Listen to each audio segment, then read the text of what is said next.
We're truly honoured and grateful to be collaborating with the Lighthouse Arabia, and also a huge thank you to Tish Tash for making this happen, one of PRCA MENA members. So without further ado, a lady who needs no introduction is one of the top mental health experts here in the region, clinical psychologist and the director of the Lighthouse Arabia. Dr. Saliha, welcome. Hi guys. So thank you for having me. I look forward to having this conversation with you guys, but I'll be sharing a screen with you. I do want to let you know that I will have some room at the end for questions, and I will share this screen with you now. It was already mentioned, but I'll just mention it again because it's just part of the way I do things. But there will be a Q&A section at the end. And so you can just drop your questions down there and go ahead and leave that. Don't put it in the chat box because then I'll have to go back and forth. So keep the questions in the Q&A and keep the chat in the chat. All right. And this session is recorded and it will be shared with you. All right, so today we're talking about the must-haves of mental health. May, as you all know, is Mental Health Awareness Month. And there are just so many things when it comes to mental health, like where do we begin? How do we do this? What does it even mean, actually? And so that's what I want to talk to you guys about today. For those of you who don't know me, I'm a clinical psychologist and managing director of the Lighthouse Arabia. I've been in the region now for the last 13 years. I will be bringing all sorts of knowledge that I have from my team, but also from my personal experience of working with very busy individuals. And you guys are very, very busy individuals. And so what I'm going to be sharing with you is stuff that you guys can do based off of that busyness that you have. So I just wanted to give you a little bit, just an idea of who we are. So the Lighthouse Arabia, it is one of the largest clinics in the region, and it has about 30 plus clinicians who work with psychology, psychiatry, occupational therapy, and speech and language therapy. We also have mental health first aid. We are the only licensed provider in the UAE, and we're having one this weekend.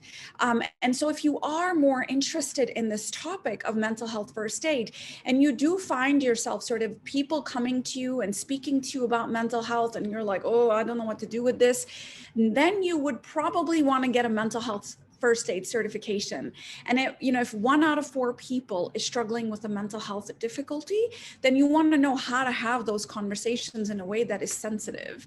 And most of us don't ask, how are you doing? Or if we ask, we don't wait long enough to hear how the other person is actually doing, because we don't know what to say in response.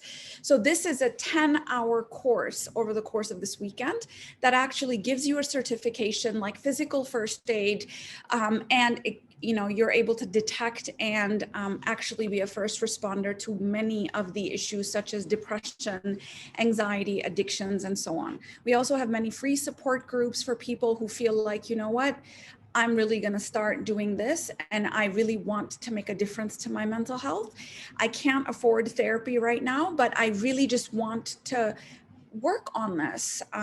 Free support groups led by psychologists on a range of topics, including divorce and single parenthood and racism for Black individuals and emotional health and heartbreak. So it's not just support groups for depression or anxiety, but really sort of life issues that sometimes we struggle with, and we don't necessarily want to see a therapist, but we do want a space to talk about them. So I want to say that at the front end. And now let's talk about some of our learning, the learning objectives. We are going to go over the must-haves of mental health. And I'm going to teach you practical ways you can incorporate these suggestions in your busy day-to-day life. Okay, so that's what we are talking about. As I tell you all the must-haves of mental health, I am coming from a place where every single day I have to check in with myself and say, where am I at on this? Where am I at on this? I usually prepare a week in advance. So this is about work-life balance and sort of juggling all of these things. But you know what? There is absolutely no point in you trying to work on your inner child stuff or your, childhood wounding when you're not taking care of your physical health. So there are just some absolute musts that you have to have in your mental health regimen, almost like a mental health hygiene. And that's what I'm going to talk to you guys about today. So I'm going to start off with a quote. It seems that we've entered an era of overwhelm, a time when too many people's mental well-being is being stretched through multitasking, fragmented attention, and information overload. Yeah, that sounds like literally everyone at this time, especially now, especially given what has happened in the region and everybody sort of glued to their phones and all the things that have happened in the past year and a half, I would say, and all the crises that we've sort of had exposure to, very sort of visceral experiences that we've had. We're all feeling stretched. We're all feeling tired. We're all feeling compassion fatigue. We're all feeling very, very sort of in our head fragmented. And so this is the state of affairs that we are in right now. I'm sorry, I don't know if you guys can still see my screen. There's things like popping up right here, but hopefully everything is okay. So if something is not okay, please somebody say something, and then hopefully I can correct that. All right. So how do we usually deal with mental health, like when we're struggling with something? Usually when we are, we smoke, we drink, we overeat, we undereat, we zone out, which is like one of my favorites, to be honest, like in front of Netflix, just kind of this binge watching. We usually withdraw from friends and family. We might take substances to relax. We sleep too much. We sleep too little. We procrastinate. We're on our social media in this kind of looking for the next dopamine hit of learning something or seeing something. And sometimes we fill up every hour of the day as a way of coping with the lack of power that we might be experiencing in other parts of our lives. So workaholic is actually one of the ways people cope with their stress, they cope with their mental health difficulties, they cope with their anxiety, is to work so much that they don't have to think about anything else. And sometimes we just take it out on someone else. Like, that's like, we lash out on people. And the research shows that all of this stuff actually works, and that's why we do it. But if you keep doing it again and again and again, it is actually going to start piling up, and that's when it's going to have a whole sort of different kind of impact. In short bursts, these things do work, but it is not sustainable and it is not good for your physical or mental health. Okay, so having said that, what should we be doing? And so what are the must-haves of mental health? The ideas that I'm going to be sharing with you come out of the Neuro Leadership Institute. David Rock, the guy that I quoted, alongside with many neuropsychiatrists, psychologists, neuroscientists, all came up and they studied the brain. They studied mental health and they said, what do we actually need in order for the brain to function in the best of way, which is mental health, right? We know a whole lot about physical health, but what do we need for mental health in order for that to be optimal? Well, they came up with these 7 things. And if you do these 7 things, you will have good mental health. They took the thinking out of it. They took, they took this, mystery out of it. And they just said, do these 7 things. And I'm going to ask you that as I talk through this, I want you to think, okay, what's the one thing I can do that makes my sleep better? What's the one thing I can do that makes my physical time better? What's the one thing I can do that helps me focus more, connect more, play more, downtime, time in? I'm going to go through all of these with you quickly so we have time for questions and answer and some discussion, but keep thinking. I don't want you to be like, oh my God, I need an overhaul on this whole thing. Don't worry about it in that sense. But I want you to think about, I'm going to give you some suggestions for all of these. What's the one thing that you can do? And there are some things that I will suggest that if you are not doing those things, then it doesn't matter what you do. For example, with sleep, if you are having caffeine after 11 a.m., you can do all kinds of things. It ain't gonna work for you to get deep restorative sleep. So yeah, I'm gonna start off with that. Everybody's like drinking their coffee right now. I know it. Put it down, go for the decaf.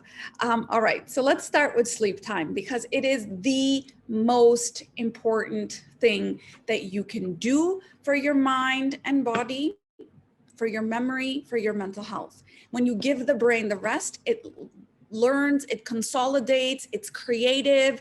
It actually does all sorts of things with what it has done in the morning, and it does it in the night. Okay, so what's going on with our sleep right now? The sleep right now, according to Matthew Walker, a scientist from UC Berkeley, and the author of Why We Sleep, which is a book that I highly recommend, he basically said, and this is pre-COVID, by the way, this is not a COVID phenomena, that we are in a catastrophic sleep loss epidemic. Anything less than 7 hours is considered sleep deprivation and is more lethal than food deprivation. So sleep deprivation, and not like 5 hours, I'm talking about like if you deprive yourself for days on end, it is actually more lethal than food deprivation. And the best sleep happens between the hours of 10 p.m. and 3 a.m. I'm actually going to shift that a little bit out to more, and when I talk about best sleep, I'm talking about restorative sleep. Now, what you want to do is you probably want to sleep anywhere between the hours of 10 p.m. and 5 a.m. The sleep before midnight is twice as good as the sleep after midnight, because we move through more slow wave sleep cycles. What am I talking about? Well, when you have different sleep cycles, and I have a YouTube video on sleep for those of you who are more interested in this topic. When you go through the different stages of sleep, so not all sleep is created equal. The first stage, you're just sort of light. The second stage, still a little bit deeper, but still light. And then you move into the third and fourth stage, which is the deep restorative sleep.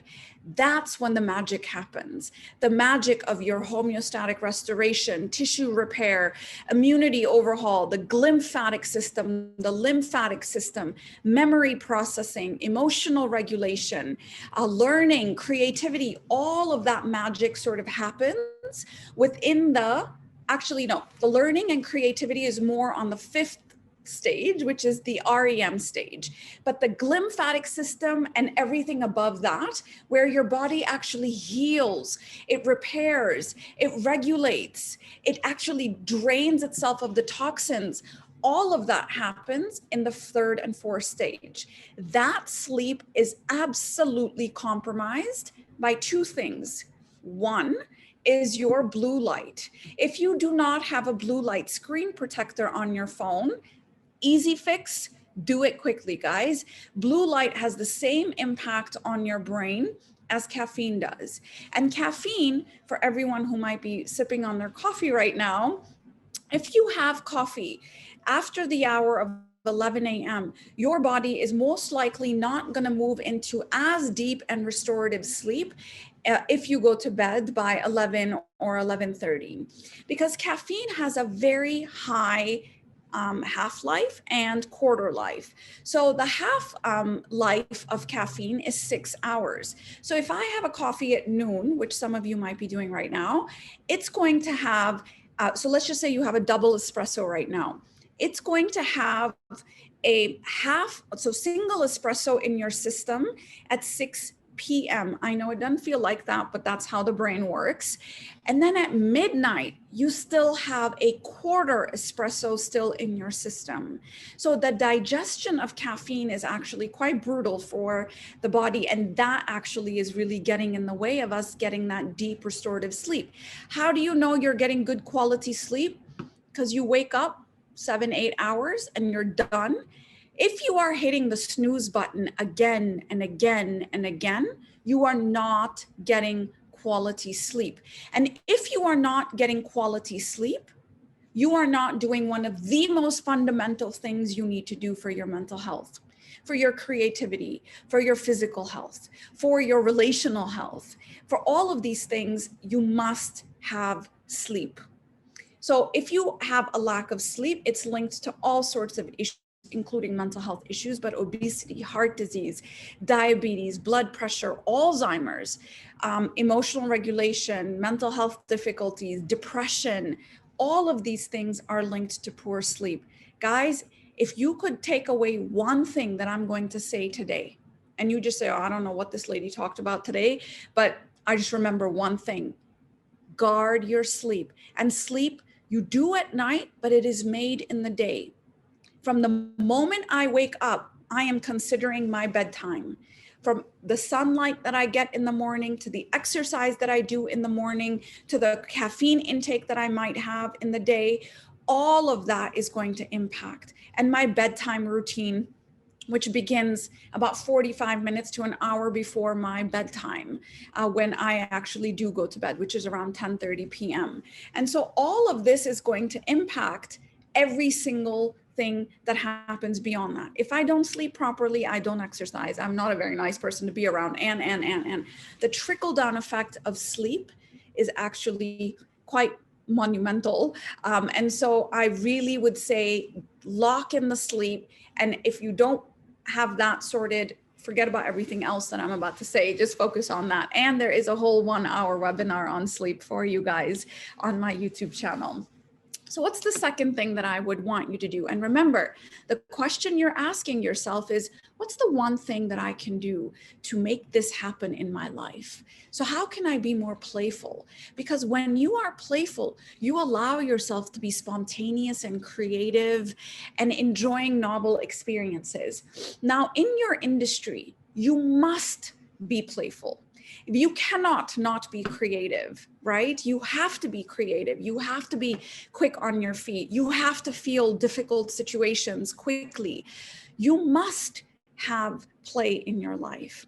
So I went to, now it's been a few years, I think it was 4 years ago, I went to one of the top firms in the world, consulting firms, to one of their sort of directors conferences.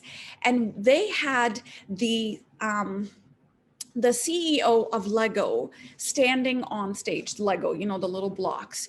And he was talking to this room full of consultants, you know, like they really have their sort of models and their graphs and their charts all in order. And he told them, everybody look under your seat. And they looked under their seat and they found little packets of Lego. And he said, please make something with the Lego. And everybody started looking at each other like, where's the booklet? What are we supposed to make with this? And he had to say, listen, guys, I just want you to make whatever. And so they all, and then the room started buzzing, and it was, you know, there was, you know, people making boats and ducks and houses and whatever else they could come up with. And then he said, if you do not have play in your life, you cannot have creative problem solving. Because your brain becomes rigid, because you learn how to think in one way. And what play does, it allows you to be agile. It allows you to not be prepared for whatever is about to come your way. It expands you beyond what is familiar, and it allows the brain to build new connections. No, tennis and football and chess are not what I'm talking about. I'm talking about spontaneous play. And so like jumping on a trampoline. I actually have a huge trampoline in my garden, and I have gone to trampoline parks and have broken my ankle as a result. And I would like to share with you guys that the #1 injury in ERs is actually trampoline injuries, which now I am a statistic. So so just be careful when you do that. But, you know, these trapeze and this where you don't know what's going to happen next. Hide and seek.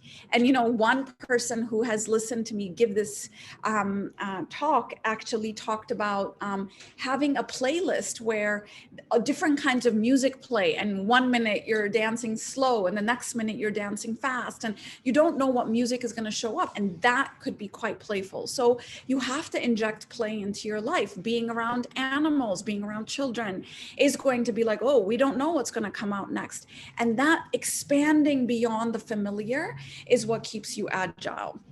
And what happens in the brain, because brains are just neural pathways. If I take Sheikh Zayed to, Karama, is going to be the same road that I take to Dubai, for example, beyond that, to the airport. And so it's the same pathway, but it's just being used in a different way. And so what happens when you play and you inject novel experiences, you know, when people say, do something new, like, you know, go paddleboarding or learn something new. These kinds of things actually keep the brain agile. And then when someone comes and calls you with a crisis, which I'm sure you feel quite often, your brain is agile and it can actually take on that kind of spontaneity, even in times of crisis. But if you are so rigid with your day to day, and I need to do this at this time, and I need to do this at this time, and there's no room for play, then your brain becomes rigid, and then crises break you. You've got to bend with the wind almost. And so find ways to inject play in your day. I just gave you some of my examples because I'm not a very playful person, but I have found that being around my children and trampolining and actually are quite helpful. So what's the third thing that I will share with you today? Downtime. Everybody gets really confused when I say downtime because they think it's meditation or massages or anything like that, but it's not. It actually is non-focused, being awake, no specific goal, and letting your mind wander. I'm really good at this, which because as a young kid, I used to look out the window and just sort of zone out, right? This wandering brain, and people call it daydreaming. When was the last time you daydreamed? When was the last time you didn't have 3 minutes and you didn't look at your phone, or you had 3 minutes and you didn't look at your phone? This is so critical, guys. Our brain is like any other machine. You've got to shut it down. You've got to let it, you know, wander around in order for it to rest, like a wakeful rest. So it's intentionally having no intention. What does that look like? I sit down on my sofa and I let my brain sort of look at the trees. And sometimes when I'm looking down and I see people in a building, I see the roads on Sheikh Zayed, you know, people driving on Sheikh Zayed Road. I wonder about the people, and I'm not thinking about anything. I'm not saying, oh, let me problem solve now, or let me rest now. Just wonder and wander your brain. It's literally the anti-productivity. But when you are doing this, magic happens in your brain with your unconscious and your conscious mind sort of doing their little dance together. It's literally wakeful dreaming, daydreaming. And dreaming, we know, is where the magic happens, where you are actually coming up with very creative solutions. So during this inactive wakeful rest, your default neural network turns on. And for creative people, guys, you've got to build in room for daydreaming. And so it helps with problem solving, creative solutions, better decisions, increasing your insight. And so if you're stuck on a problem, this is a tip that I can give you guys, is download everything you need to know. And this is how I usually make my talks as well. I read and I read and I read and I read and I read. So if I have a talk that I'm preparing for, let's just say in June, I start reading in April. And I start reading all sorts of random things and the weirdest things. And then my brain cooks it. And then I leave it. And for 2-3 weeks, I don't do anything with it. And in the shower, or right before I go to bed, or right when I wake up, or when my brain is wandering, I can see that ideas start to cook. I can feel it. And then voila, one day it all sort of organizes itself. I do this literally all the time. And it's basically where the incubation happens and the breakout happens. You've got to use your wakeful dreaming. You've got to use your dreams in order for you to be able to be creative, to be balanced, to have good mental health. You need downtime. The next thing is time in. Now I'm talking about mindfulness and meditation. I'm talking about reflection. I'm talking about attunement. And when we quietly reflect on our internal words, we go through the sensations. What's my body feeling? Where's the tension at? What are the images that I have in my mind? What are the feelings that I'm feeling in my body? What are the thoughts that I'm having?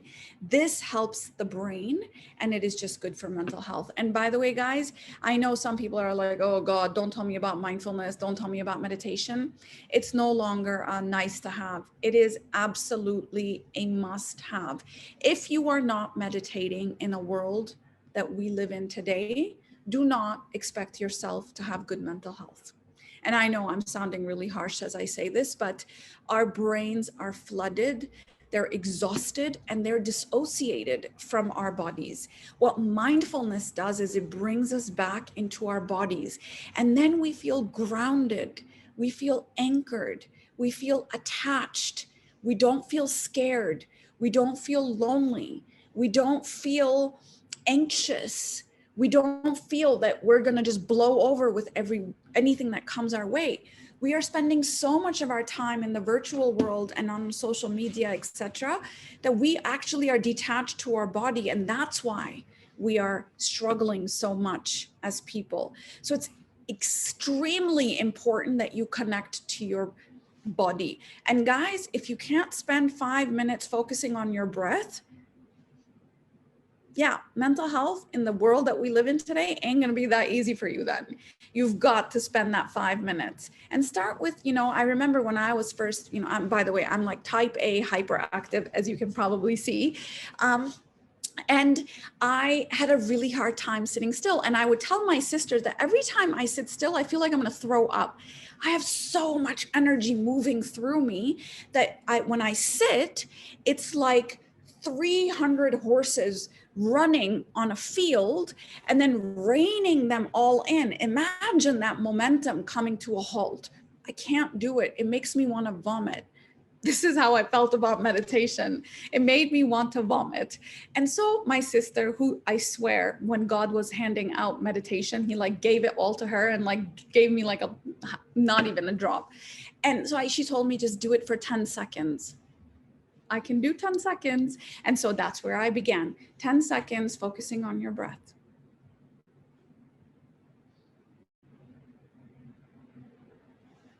Yeah, that was 10 seconds. Okay, so I want you to do that throughout the day.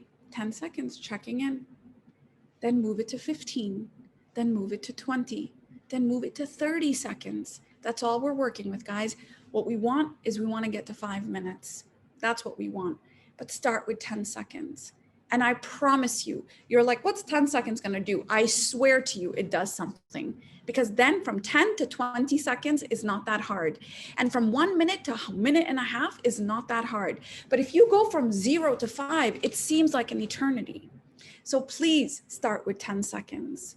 And so this is the time in where you're really connecting with yourself, your values, your body. It's not just about relaxation. It's about attuning to the physical body and saying, where is the pain at? Where is the stress at? Where is the magic at? Where is the excitement at?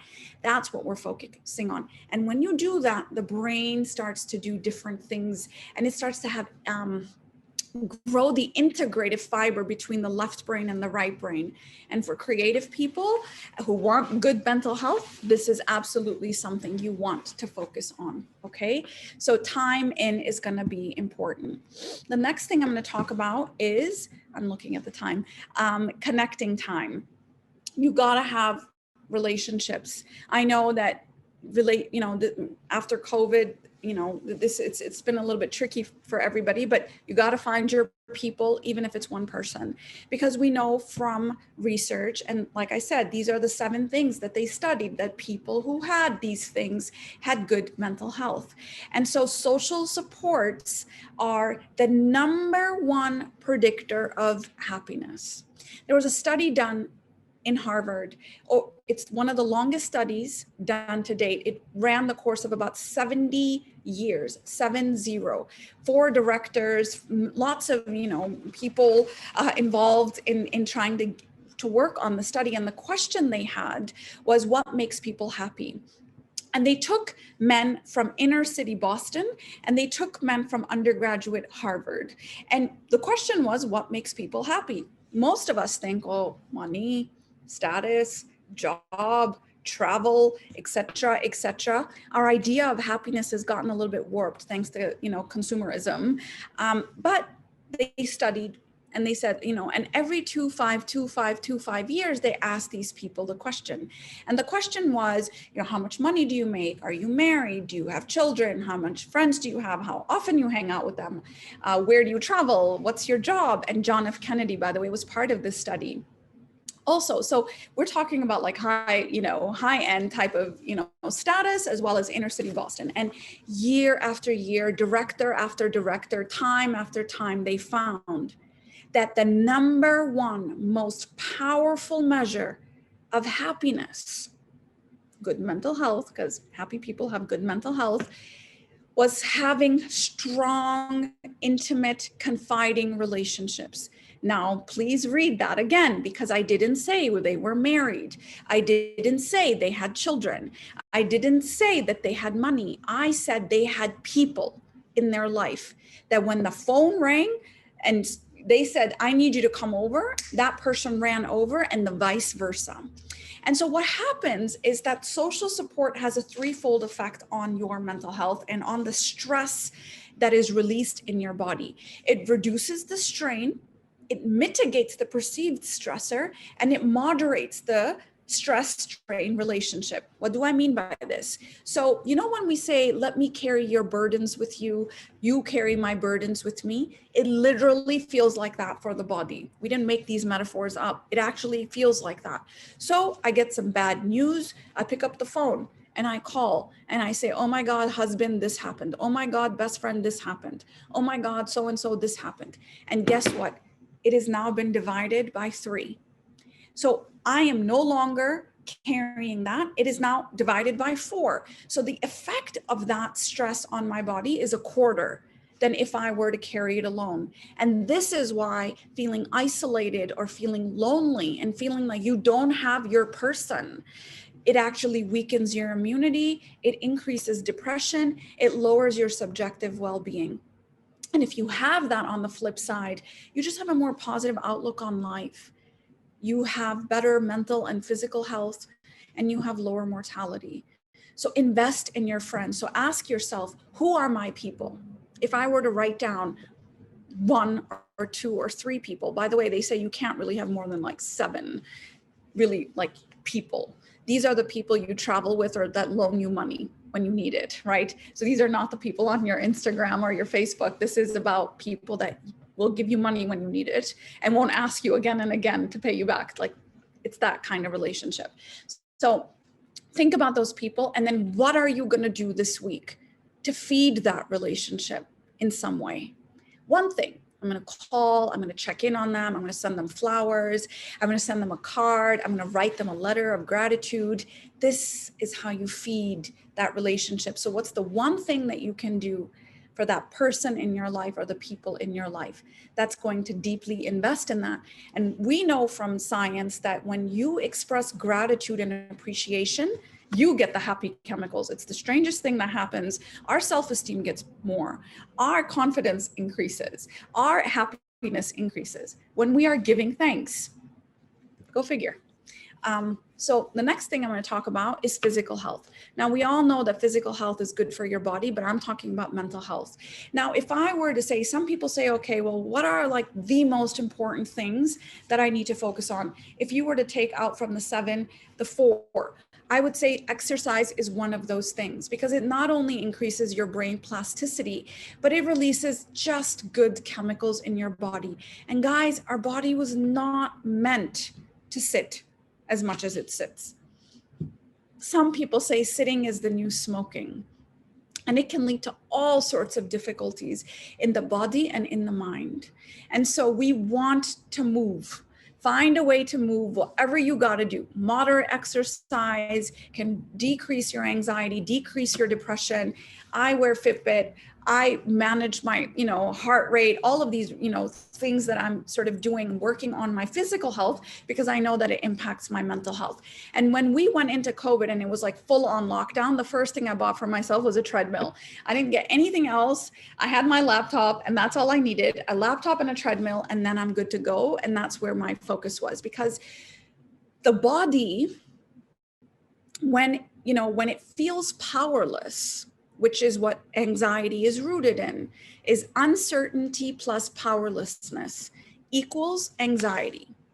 When you have uncertainty plus powerlessness, what you can do is activate, set a goal for yourself. I'm going to do 10,000 steps today. Don't do 10, just 10,000, just do 2,000 steps today. And when you do that, all of a sudden, the body says, all right, I'm in control of my life. I'm in control of my body. I'm in control of my schedule. So it actually has this effect and it counteracts fear. So exercise is absolutely fundamental. I've talked to you guys about sleep, and I'm going to talk to you guys about exercise. Two things. So if you're like, yeah, I got my sleep locked in, the second thing I'm going to ask you to focus on is your exercise.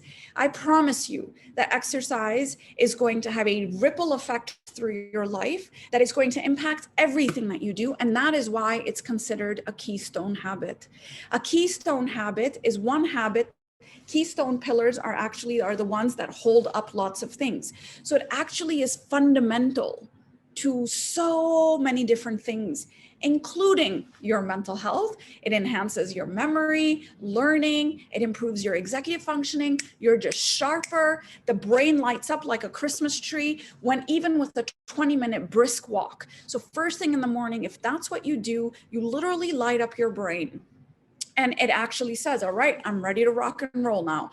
And so you're doing all of this, you're giving yourself energy. And I know people are like, oh, I don't feel like it, I don't have energy.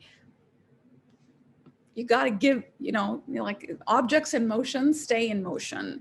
And so you've got to move in order to create energy. And just remember that you will never feel motivated when you are sitting. You will never feel energy when you are sitting. When you start moving, all of a sudden the energy shows up and the motivation shows up too. So don't wait for motivation and don't wait for energy. Start smallest thing that you can do. And I also tell people this, that when I was first sort of getting back into the swing of things, when I had my last child, by the way, I have 4 children. And so when I had my last child, I was like, oh God, how am I going to start working out again? I really sort of lost my track. I was building a practice and I said, I'm going to start with 7 minutes. And I literally got a treadmill for myself at that time. And I would roll off my bed and onto the treadmill and just show up for 7 minutes. And then I said, okay, I'm ready for 8 minutes. And then I'm ready for 9 minutes. But the trick was if I go to 9, I can never go to 7. So sometimes I just stayed for a week at 9 minutes. And eventually I was like, all right, I think I'm ready for 10.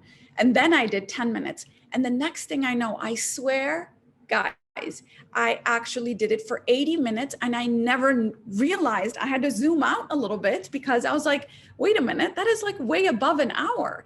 But going from, 78 minutes to 80 didn't feel like anything. Going from 0 to 80 minutes would have felt like a whole lot more. So I actually didn't realize I was going above an hour of working out, just simply because I was nudging 2 minutes at a time.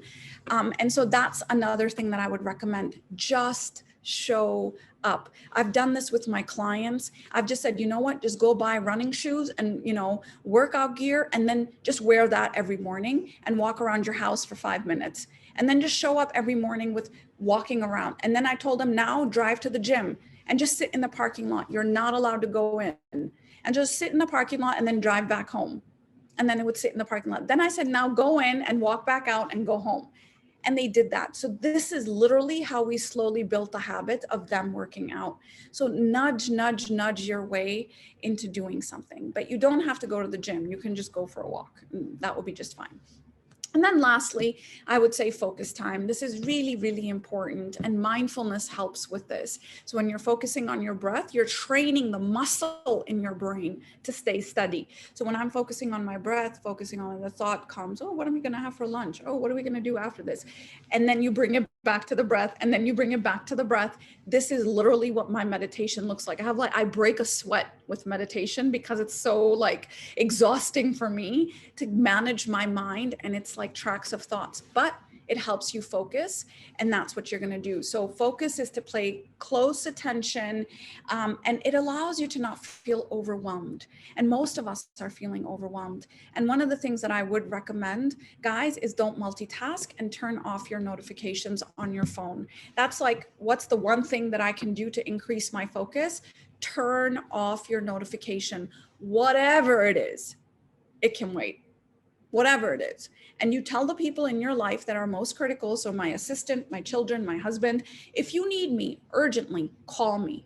I'll keep my phone on ringer, but I'm going to turn off my notifications. And then I will be the one to go pick up the phone rather than the phone showing me a sign that's saying, okay, go look at this now. So turning off notification increases your attention span and allows you to focus a little bit more. And what I would do is the Pomodoro, which is the 45 minutes, or, you know, you could do it in 20-minute increments and just say, I'm going to focus for 20 minutes.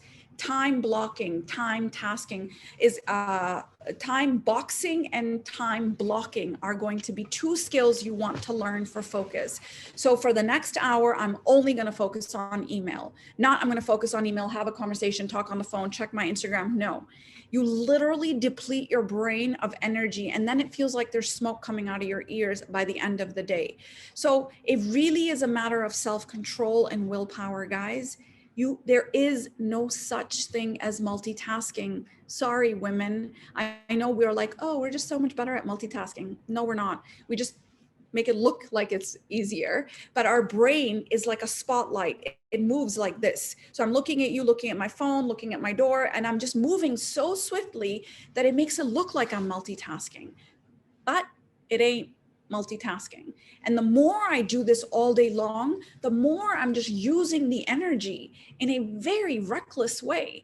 And so if I say 1 hour for emails, 2 hours for this, 10 minutes for this phone call, I'm going to block out these two, this hour for 15-minute phone calls. That's how you want to box it and focus your energy. And then you see by the end of the day, you have a whole lot more. And most people will ask me, oh, how do you have 4 children who are still homeschooling, by the way, because I live with 4 elderly people. My in-laws and my parents live in our home, right, in our space. And I manage a clinic, which is one of the largest in the region. How do you do all of this? And I still find time to horse ride and exercise and I'm still learning and I'm still taking courses. So how do you do all of this? I focus. And the second I lose my focus and I find myself completely derailed, it's like juggling.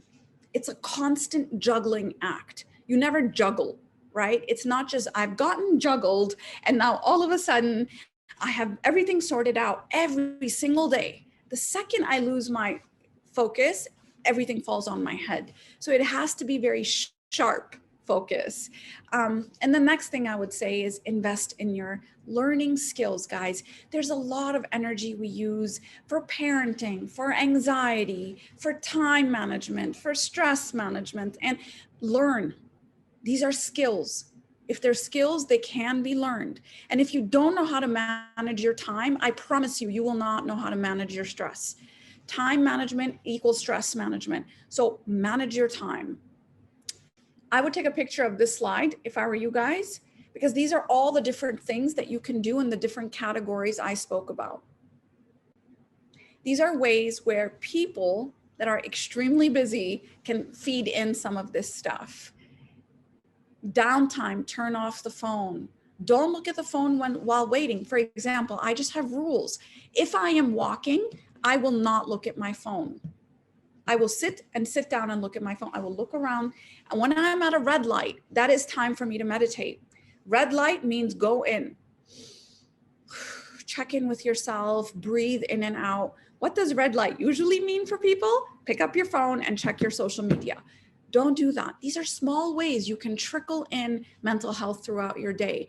You don't have to make these big moves and buy the cushion and listen to music when you meditate. You can literally do it at a red light or while you wait in the grocery store line. You don't need to have a quiet little hill up in the mountain somewhere. Sit on the beach with downtime. One of the ways I let my brain wander is to look at a flame. So light a candle, have it be like one of these soy-based candles that are actually natural, and you look at the flame and there's aroma that's being released. And that actually is a very hypnotic, meditative wakeful. You guys have all done it, right? When you look at a fireplace or when you look at like a bonfire, you just sort of zone out. That zoning out is what we're looking for. Find ways to zone out, guys. And I know you guys have all talked to people, right? And they're talking to you and you're just like, you leave the room, your brain shuts down. That's your brain saying, I can't take this anymore. And so find ways to building zoning out so you don't actually zone out when people are talking to you. For time in, I included journals, I included therapy. I have a therapist that I see twice a week. Every other week I see 4 times a week, like 4 hours a week. So once is like about 90 minutes. And I just do it. This is part of my mental hygiene. I gotta go figure out what's going on inside of me, inside of my body. It's a practice, it's a discipline. So that's how I use my therapist. Spend time in nature without your phone. This is so important. I do this with horse riding. I do this just connecting with animals. This really finds a way to sort of ground you. Everything else is pretty clear. When you are with people, guys, when you are with your family, when you are with your friends, turn off the phone. There's a researcher called Cheryl Turkle from MIT, and she basically talks about how we've lost the art of conversing with each other and how just having a phone in between me and you drops the quality of that conversation significantly. Even if the phone is upside down and you're not looking at it, it drops the quality of that conversation. So if you are having meetings, everybody put away the electronics. I promise you, you can crank that meeting out in 15 minutes. If you all are standing during that meeting, you can probably get it done a whole lot faster than sitting and talking and checking your phone and someone not paying attention and. And then lastly, just for the focus time, eliminate interruptions. I also put chess and puzzles as part of focus because again, strengthens a part of your brain that you're going to need in order to focus. So chess is an absolutely phenomenal exercise for your brain strengthening and for your mindfulness and your meditation. My brain would actually hurt when I'm playing chess. Like it hurts my brain. And yeah, so if you have children, it's good to get them started early so they're not like suffering like me. But puzzles is a great way because when you are looking for that puzzle piece that goes in that one little section, there's no way you can think about anything else. Your mind cannot wander. It's just looking for that puzzle and that's it, right? So exercise your brain, and that way focusing becomes easier and meditation becomes easier too. And I love doing puzzles with my family. It's like a whole family exercise. We start one puzzle and every day, maybe 5 minutes, one of us might go in there and just sort of, sit and get away from everyone. And so it's a great way to just get something started, and it's an ongoing project. There's patience being practiced, focused being practiced, mindfulness being practiced when you actually do that. So this is what a schedule could look like. Obviously, you want to break it up into these 45-minute increments. These gold lines, for example, could be 5 minutes where you let your mind wander, either downtime or time in. The pink line is when you stop working and that's it. If you are going to do socializing time, you got to block it in. This whole haphazard way of like, oh, I'll just see you when I see you. It never happens. Downtime needs to be scheduled in. Calling your relationships, hanging out with your family needs to be scheduled in. I even schedule in do nothing time, like literally stare at the wall, do nothing for a long period of time. And that's where a lot of my magic happens. Meditation. So anything you want to do, you've got to drop it into your schedule. Guys, just FYI, to-do lists don't work. Fact, science, I'm telling you. So what works is this. Time boxing works. Time blocking works. Day theming works. To-do lists don't work. So if you're going to put a whole bunch of to-dos, it ain't going to work until you drop it in that schedule. And then eventually this schedule becomes your rhythm, and then you don't need to be looking at your schedule. Although, like, I've been doing this since I was 18 years old. The second someone taught me about this was the day I committed to it. And I still use Google Calendar or pen and paper, or pencil and paper, actually, I should say, when I am in times of big crunch. I plan 3-4 weeks out and I start blocking things. And I use energy also. So I'm not going to fill every hour of the day. The more senior you are, the less things should be in your schedule, because things show up and then you have to cancel things. So I've learned the hard way that the more children you have and the more senior you are, you need to have more white space in your calendar for things that show up. And I would say maybe 60-40 is my schedule right now. 60% absolutely 100% predictable, and 40% I'm not sure what's going to show up for me that day. So now I can take some questions. I'm not going to read that because and then if you guys have any questions that I don't get to, you can message me on my Instagram account, or you can read more of this stuff on my YouTube channel. So I'm going to take a question. I'm going to now look for the questions. So excuse me while I read. I'm not zoning out. Not zoning out right now. I'm just reading these questions. All right, so what's the half-life of tea? Tea actually has less caffeine, but it's still caffeine. And people who are like really, really particular about their tea do not, or about their caffeine, they do not consume tea beyond, I would say maybe, 1 p.m. or so, like lunchtime. And beyond that, they will not consume any caffeine. So even like now, when I really started becoming quite particular about my caffeine, I can't have any caffeinated sodas. I cannot have anything beyond, maybe 1 p.m. because I know the impact of that's going to be on my sleep. I can feel it right away. So stick to decaf after the hour of 11.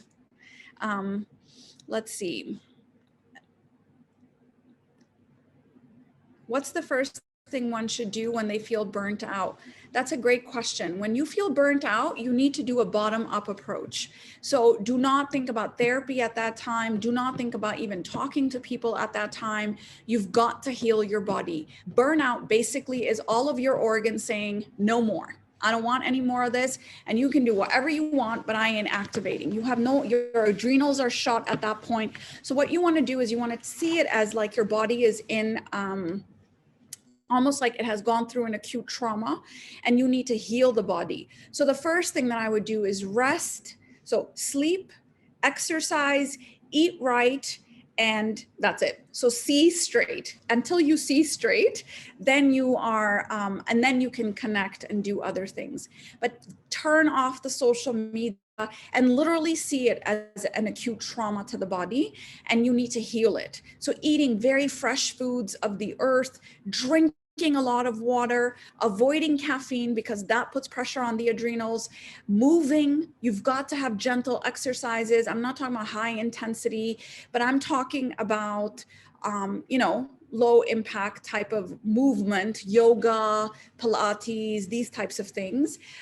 Chamomile tea, nourishing teas like lavender. I love Paka tea, and Paka tea has like, medicinal grade herbs. And so it like knocks me out, especially the nighttime one.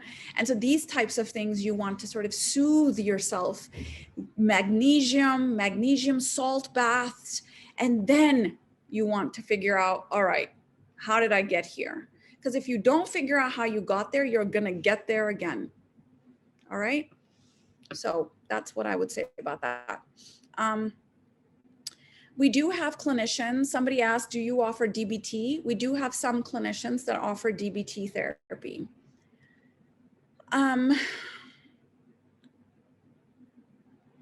So someone said, what practices would you recommend for someone who fears deep sleep? This would almost be like a phobia. And so I would, I would encourage you to probably get more professional help. But any way we treat a phobia or a fear is we actually face it. And so the way I would recommend is I would induce deep sleep and then put the alarm on.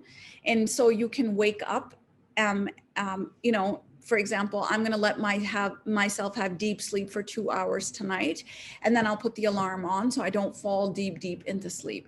But I would really unpack that a little bit, because that sounds like there might be more of an existential crisis happening underneath that. And you want to get underneath what your fears are. Like, is it a death anxiety? Did someone in your life die recently? Or are you worried about not living life to the fullest? etc., etc. And so when you unpack some of these things, the other things also sort themselves out. So that would be the other question.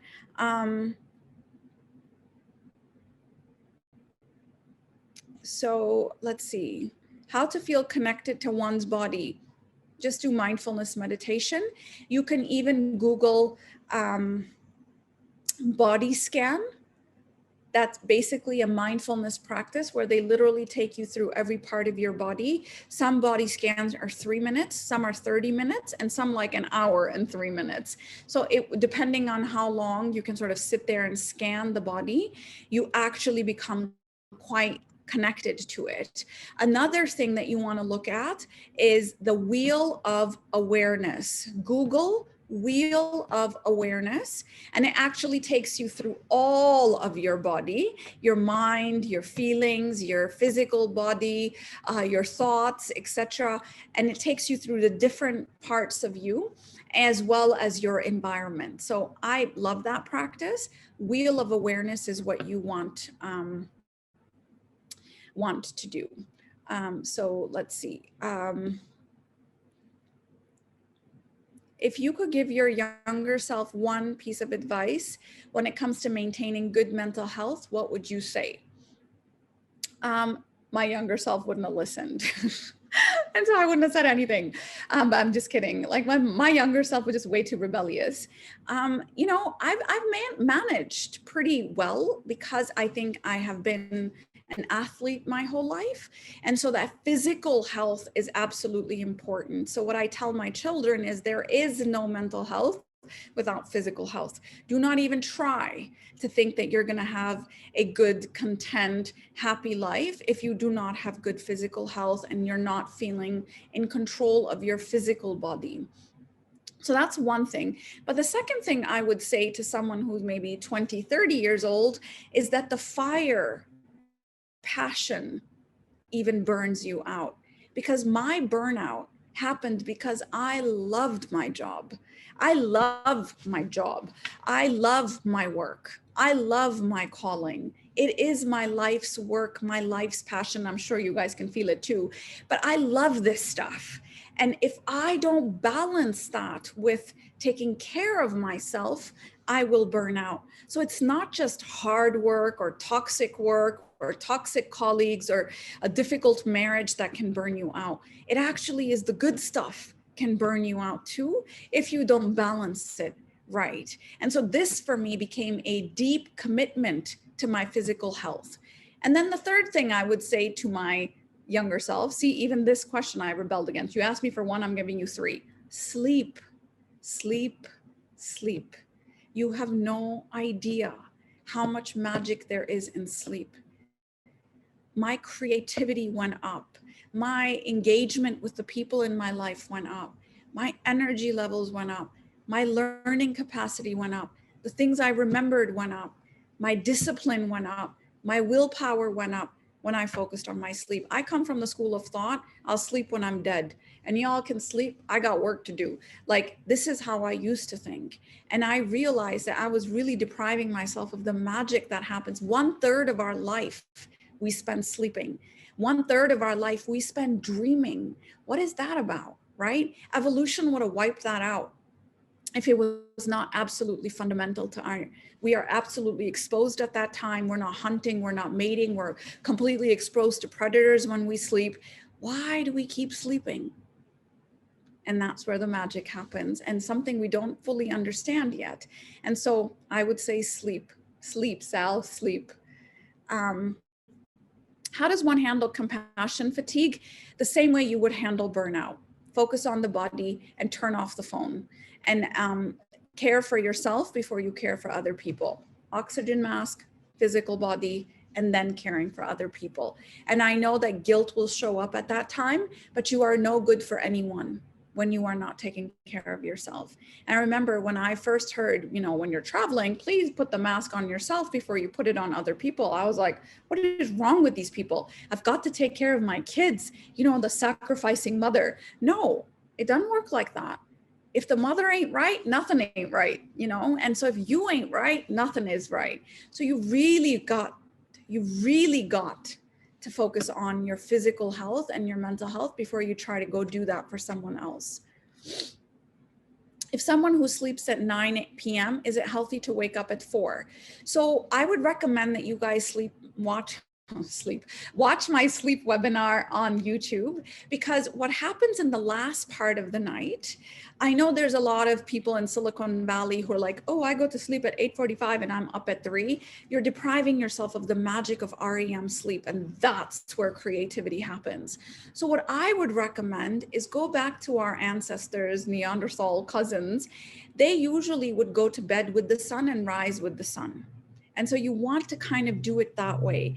And okay, we eat dinner, we hang out, we might move around, we, pack up our things, and then we go to bed. So probably around 10 to 5 is what you want to shoot for, rather than 9 to 4, because what happens is that you miss out on majority of our REM sleep. Up to 75% of our REM sleep happens in the last half of the night.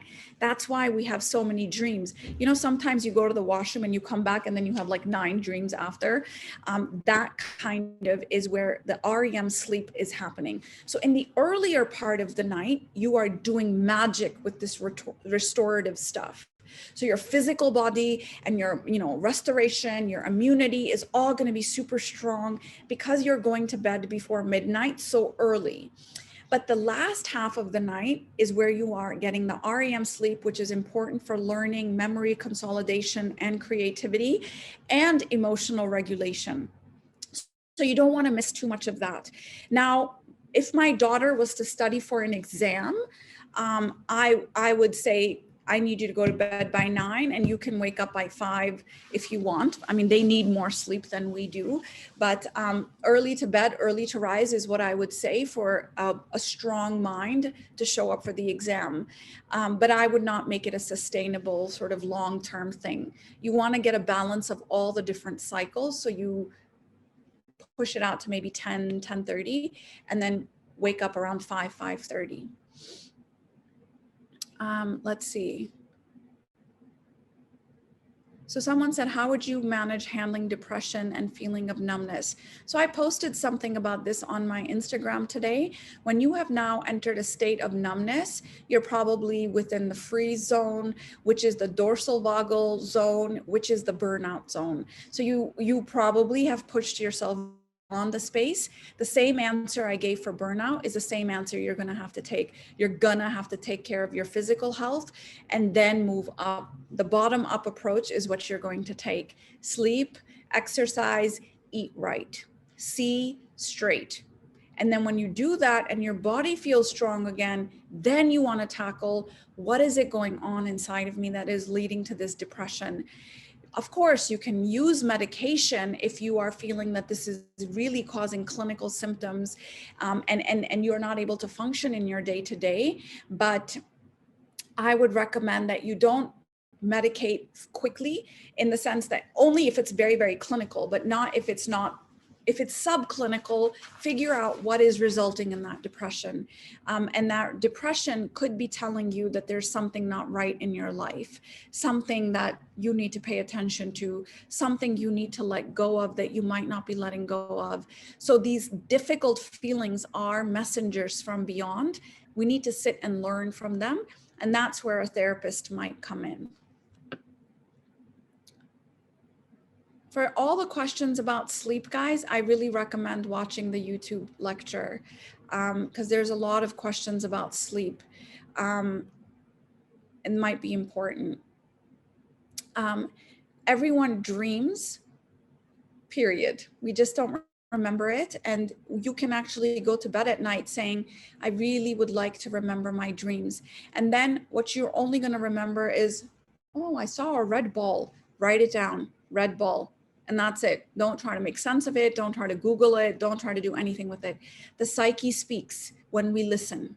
The psyche stops speaking when we don't listen. So when you say, okay, I need to remember what I'm dreaming about, and you write red ball, the next day you might say red ball rolling down the stairs. Like it shows up like that. And so only when you listen do the dreams make themselves apparent to you. Best books on mental health, guys, on my Instagram channel. I have a books highlight. I would go on there. But mental health really is about knowing yourself. And so instead of focusing on reading books, spend time with yourself. I really mean it, guys. Sleep, have downtime, let your brain wander a little bit, wonder about yourself. Who am I? What do I like? Journal, listen, feel before you start reading. We live too much up here, guys. All of our lives is up here. And then we're wondering why we don't have good mental health. We're connected, and we're not connected to our bodies. And so before you read, I would first ask you, what do you know already? You don't need to learn anymore. You know enough. What do you need to do? Sometimes we sabotage ourselves by saying, oh, I don't know enough, so I'm going to go read a book on mental health. I literally just gave you everything you need to know about mental health. And now just go do this first and then go read a book, because this is how we delay execution. We delay by saying, if I read more, then maybe I'll know more. And when I know more, I'll do more. No, do it. Start with meditating, start with sleeping, start with calling your people in your life and building your tribe. Really, guys, if you do this, your whole week is packed. You don't need to read. Execute, move, do. Stop thinking. All right. I'm going to answer maybe one more question, if that's okay. Let's see. I answered that one.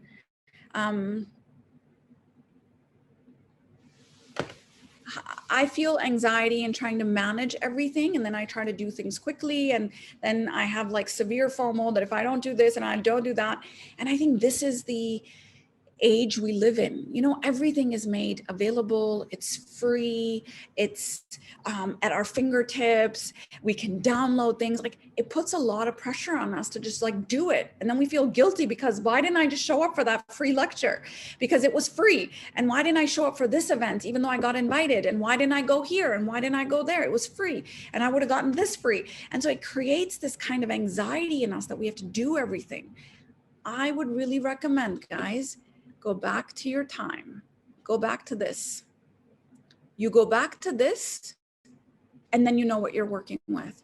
I promise you, if you learn to manage your time and then you're disciplined about it, you will not have a problem with balance. If you put in the things that are your priorities and you say, absolutely, you know, hell or high water, I am going to bed by 10:30.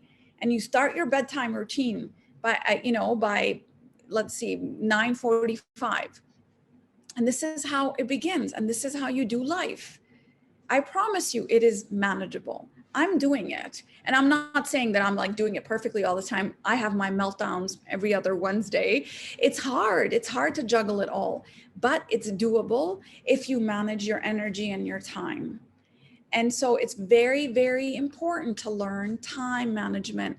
And the number one thing about growing up, guys, is realizing that you are finite. Your time is finite. Your energy is finite. If I give my energy to my husband, I don't have energy to give to this. If I give my energy to my children, I will not be able to give my energy to my friends that day. I don't have infinite amount of energy. If I'm learning about coding, I cannot learn about cooking. Like, I cannot put so much on my plate. So you have to prioritize. And once you make that commitment, all of these other things are going to show up. And so growing up for me was realizing that I'm finite, and there will be always things that you love and things that you love more that you are choosing between. There are so many opportunities that come my way that I have to say no to, even though everything in my body is saying, please, Sal, this is going to be a good one. But I look at my schedule and I say, I got movie night with my kids that night. ain't gonna happen. And I choose my movie night with my kids that night instead of showing up for that event. And so this is how you prioritize. You say no to something you love for something you love more. And that's how what growing up looks like. So that's my last question. If I didn't answer your question, please feel free to message me on Instagram. I'd be happy to answer your question there. Yeah, that's all I got for you guys. I'm gonna stop sharing. So I know there was a lot of questions, so I know there's a lot of people that really valued this. So firstly, thank you for giving your energy to us and to the industry, and we all really appreciate it. For me, especially, I was laughing throughout most of it as well, because it's very personable. You shared some insights of yourself, like your own personal experiences, and I'm sitting there laughing, going, yep, I do that, yep, I put my coffee down. So for me as well, I learned a lot, and I'm sure everyone else in the call did. So thank you very much for being here with us today, and we really appreciate it. It's my pleasure, guys. I look forward to seeing you all again. Have a good day.